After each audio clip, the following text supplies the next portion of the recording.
பணம் திராவிட முன்னேற்ற கழகம் கொடுத்ததாக எனக்கு தெரியவில்லை.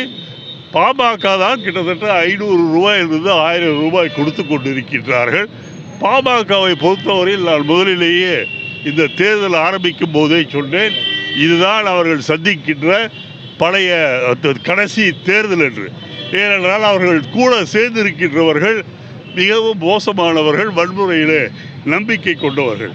அது மட்டுமல்ல, ராமதாஸை பொறுத்தவரையில் நாங்கள் இனிமேல் மரம் வெட்ட மாட்டோம் என்று சொன்னால்தான் தமிழ்நாட்டில் டெபாசிட்டே வாங்க முடியும். சீமானுடைய கருத்தையெல்லாம் நாங்கள் கருத்தாக எடுத்துக்கொள்வதில்லை. அவரை பொறுத்தவரையில் ஒன்றா குற்றாலத்துக்கு செல்ல வேண்டும், இல்லை என்றால் கீழ்ப்பாக்கத்துக்கு செல்ல வேண்டும். ஏனென்றால் ஒரு நாள் ஒன்று பேசுகின்றால் மறுநாள் இன்னொன்றை பேசுகின்றார். அவரை பொறுத்தவரையில் அவருடைய மேலே அவருக்கு கொஞ்சம் குழம்பி இருக்கிறது என்று நினைக்கிறேன்.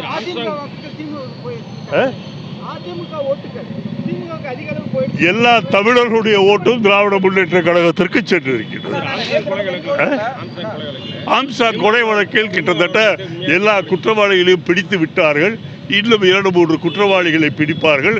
கண்டிப்பாக திறமையுள்ள தமிழக போலீசார் அது விரைவில் செய்வார்கள். நீதிமன்றம் அவர்களுக்கு உரிய தண்டனையை விரைவில் வழங்கும்.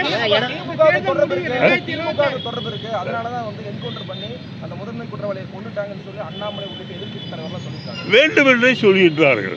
என்கவுண்டர் எப்படி நடந்தது என்பதை வீடியோ காட்சிகள் மூலமாகவும் ஆம்சாவினுடைய அண்ணன் அவர்கள் கொடுத்த வாக்குமூலமும் மிக தெளிவாக இருக்கின்றது. ஆகவே இதற்கும் திராவிட முன்னேற்றத்திற்கும் முடிச்சு போடுவது என்பது வேண்டுமென்றே ஸ்டாலின் ஆட்சியை கொச்சைப்படுத்த வேண்டும் என்பதற்காக எதிர்கட்சிகள் செய்கின்ற போராட்டம். எடப்பாடி பழனிசாமி சட்டம் ஒழுங்கு சீர்குலைஞ்சிருச்சு அப்படின்னு சொல்றாரு. 2 என்கவுண்டர் போட்டதுக்கு அப்புறம் என்னங்கிறாரு, அவரு என்ன என்கவுண்டரில் சந்தேகம் இருக்குன்னு சொல்றாரு. நீங்க எப்படி பாக்குறீங்க?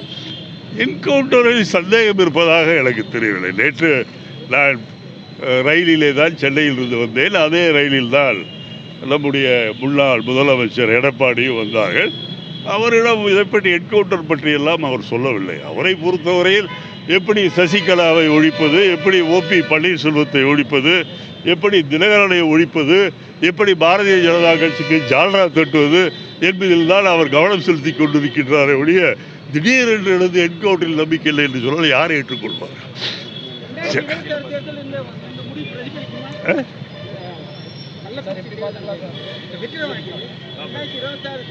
கண்டிப்பாக பிரதிபலிக்கும் என்பது மட்டுமல்ல, 26 மிகப்பெரிய வெற்றியை திராவிட முன்னேற்ற கழகம் பெரும். எதிர்த்து நிற்கின்ற அத்தனை கட்சிகளுக்கும் டெபாசிட் போகும்.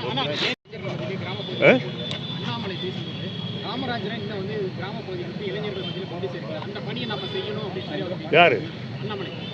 அண்ணாமலைக்கு காமராஜரை பற்றி என்ன தெரியும்? அவருக்கு காமராஜை பற்றியும் தெரியாது, பெரியாரை பற்றியும் தெரியாது, அண்ணாவை பற்றியும் தெரியாது, நம்முடைய எம்ஜிஆரை பற்றியும் தெரியாது, ஜெயலலிதாவை பற்றியும் தெரியாது. அவருக்கு தெரிந்ததெல்லாம் பழனிசாமி தான். ஆகவே அண்ணாமலை தனக்கு தெரியாதவர்களை பற்றி பேசக்கூடாது என்று சொல்கின்றேன். வேண்டுமென்றால் எவ்வளவு பெரிய தோல்வி அடைந்த, இன்னும் மோடி எவ்வளவு சோகமாக இருக்கின்றாரே, அவருக்கு போய் ஆறுதல் சொல்லலாம் என்று சென்றால் நன்றாக இருக்கும்.